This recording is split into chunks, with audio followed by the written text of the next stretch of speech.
Series is so very important, and the Fever knew if they could come down here to Atlanta and steal one on the road, it would bode well for their opportunity to take this first-round series. But the Atlanta Dream were the most improved team in the WNBA this season.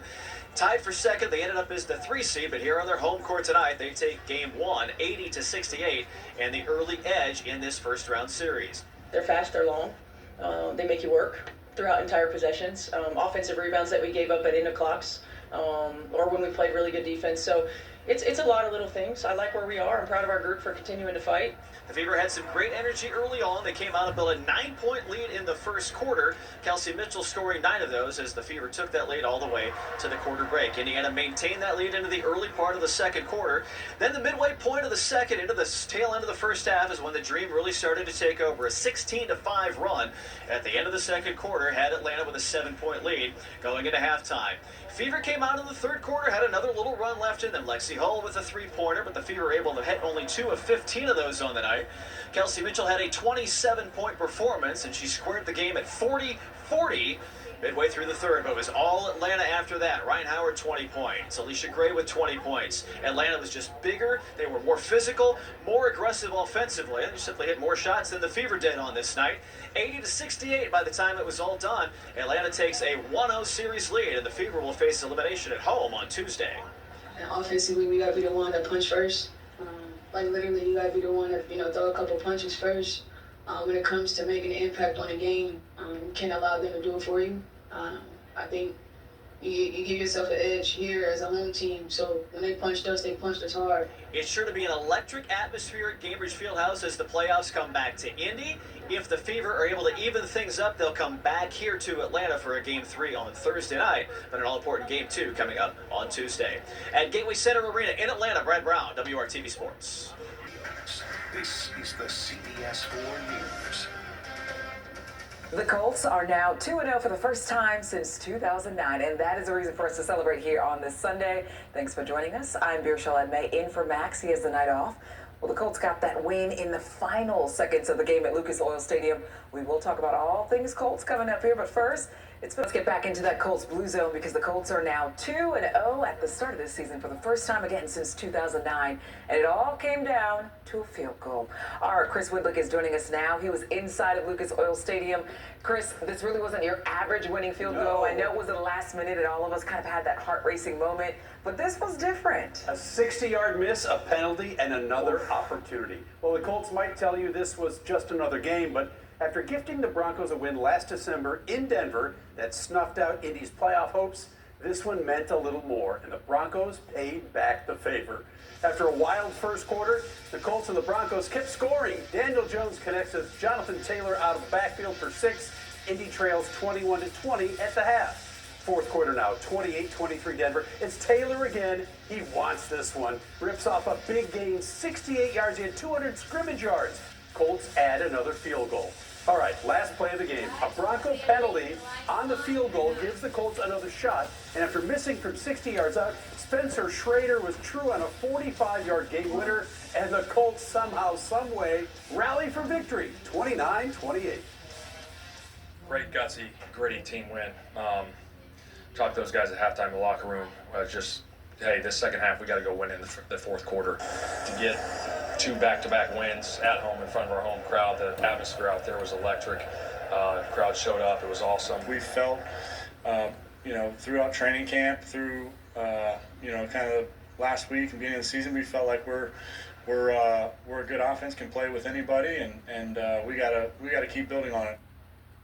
And Daniel Jones was on it. Coming up, more from the Colts, including a Hoosier native who kicked in the game of his life. Beershal. Thank you so Make your nights a little cozier this fall with a new mattress from Ashley. For a limited time, save up to $200 on select adjustable base sets. Or snooze now and pay later with 0% interest for 60 months. Better sleep starts at Ashley.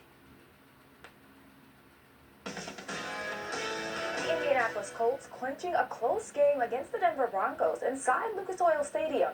Indianapolis was losing 28-23 in the fourth quarter, but the Colts defense made a key interception to turn the game around. Running back Jonathan Taylor then ran 68 yards to set up a scoring opportunity. Denver missed a field goal with 3 minutes left. The Colts would also miss a field goal as time expired, but a flag against Denver would give Indy a second shot to win the game. The final score was 29-28. To win a game like that, Spence did a hell of a job, obviously finishing it there with a kick. Like I said, we want to be in great physical shape coming into this season and create an edge and win games in fourth quarter. The team set a league record by scoring on their first 10 drives of the season. With the win, the Colts moved to 2-0 on the season. They head to Nashville for a matchup against the Titans next week. Local Saturday, live on NBC and Peacock. Maryland at Wisconsin. Then Purdue, Notre Dame. And in prime time, Illinois at Indiana. Saturday on NBC and Peacock. Now at 11, Charlie Kirk honored at IU. The message students and politicians have about his life and his recent death. And we are watching temperatures continue to warm up through the next several days. We've got a warm week ahead. I'll let you know what to expect. So win a thriller here at home over the Denver Broncos as time expires. It's just something you got to see to believe. We're trying to break this one down. It's coming up for you on 13 Sports. Live from Indy, you're watching 13 News. Spencer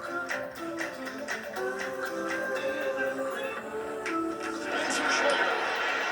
It's good, and the Colts have won. Oh, what an ending. A game-winning field goal and a walk-off win for the Colts. All just moments after a missed kick and what looked like a loss. Lucas Oil Stadium, electric, fans celebrating a thriller today. So the Colts beat the Denver Broncos in epic fashion. Our Dominic Miranda breaks down the game and the momentum now for the team. For the first time since 2009, the Indianapolis Colts are 2-0. What a game it was on Sunday here at Lucas Oil Stadium. 29-28, a thrilling win for the Indianapolis Colts as time expires. Penalty extending the game. I don't know really what to say. I don't know where to start, but we're going to start at the end. Spencer Shrader, the hero, from a 60-yard field goal that was missed badly to a leverage penalty from the Denver Broncos to then a second try, a 45-yard attempt, which Spencer Shrader calmly put through. He's perfect on the day, 5 of 5. He's perfect on the year for the Indianapolis Colts, and the Colts get it done, 29-28. Obviously, we can talk about the conservative play calling there down the stretch to settle for a 60-yard field goal, but what I say, all's well that ends well. And the Colts are 2-0, and it's thanks to this offense. Just another brilliant performance by Daniel Jones and company.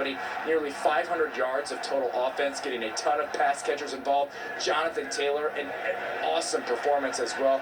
Near 170 yards rushing, getting involved in the pass game as well.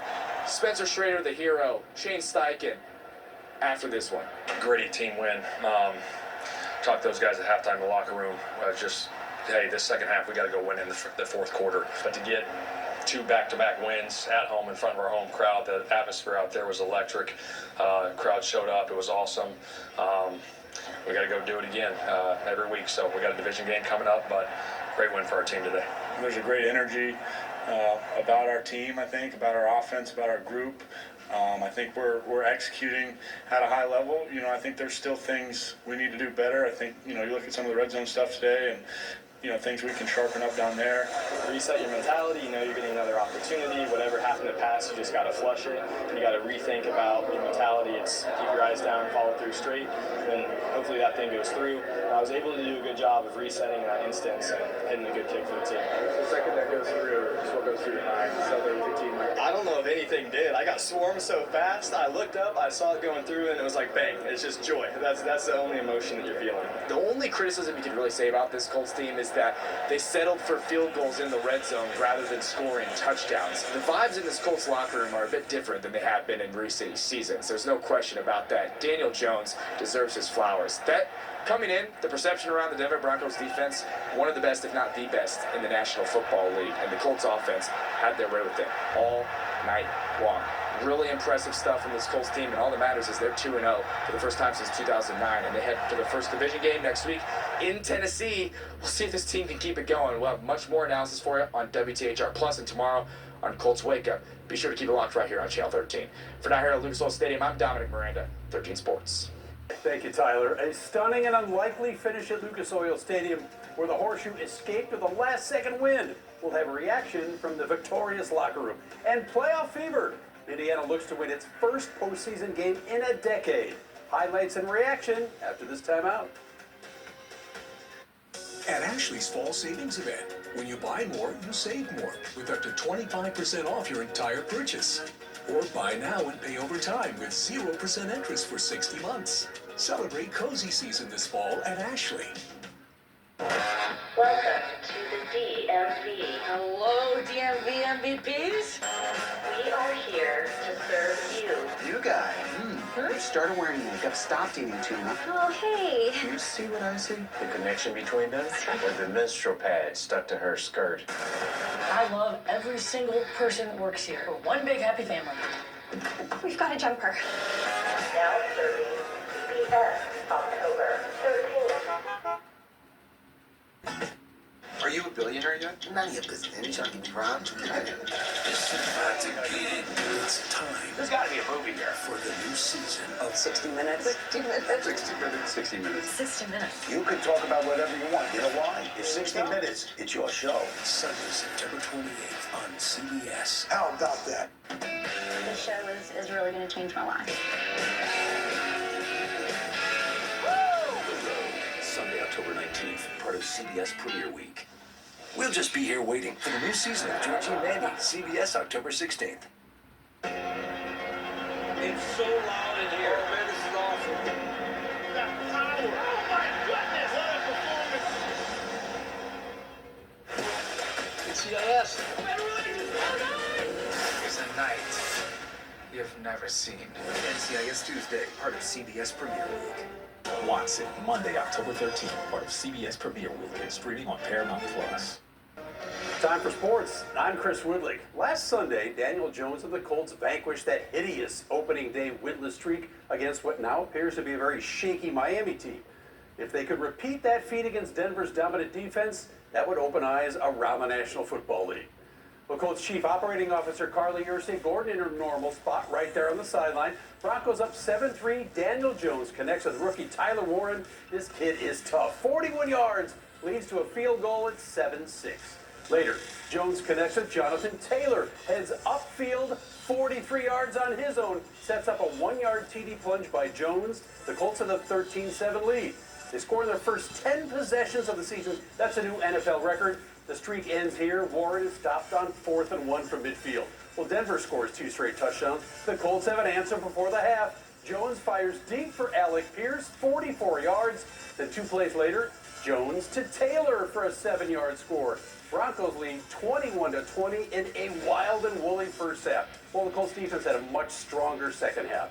Broncos are driving to help ice the game, but Cam Bynum intercepts Bo Nix and delivers another spectacular celebration that Blue played a key role in. Later, Taylor breaks free. He is gone for 68 yards, sprinting down the sideline. Spencer Shrader kicks another field goal. It's 28-26. Taylor more than 200 scrimmage yards. Well, Denver doinks a field goal, giving the Colts a chance to win. Shrader misses a 60-yarder. Not even close, but wait a second.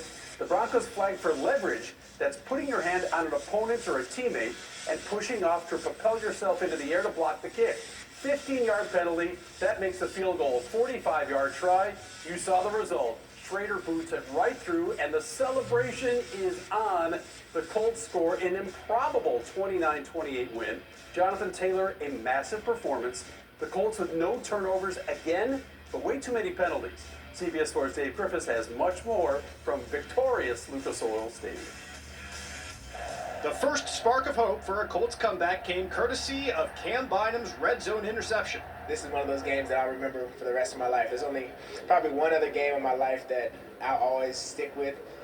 So this just got added to that list. Then the offense did what it's done consistently for 2 weeks in a row.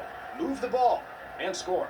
When you're able to consistently move the ball, it only takes is, just everyone being man on, you winning your one-on-one, and those opportunities are going to come. Sealing the deal was Spencer Shrader on a second chance game winner. There was a lot of chaos going on. I saw the flag was thrown, and then it was like reset your mentality. You're getting another opportunity. Whatever happened to pass, you just got to flush it, and hopefully that thing goes through. And I was able to do a good job of resetting that instance and hitting a good kick for the team. The Colts are 2-0 for the first time since 2009, and winning in a manner against a playoff caliber team in a fourth quarter comeback that we have not seen consistently from this team in some time. Takes a lot of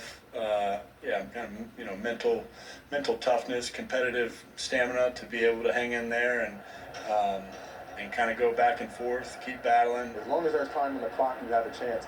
And I think that's just the way and the mentality that we've been playing these past 2 games is every time we're out there, offense, defense, or special teams, we have a chance. The chances have been converted so far, and though it is early, we can say the Horseshoes are perfect and on top of the AFC South. With the Colts, I'm Dave Griffiths. This is Fox 59 Sports Overtime.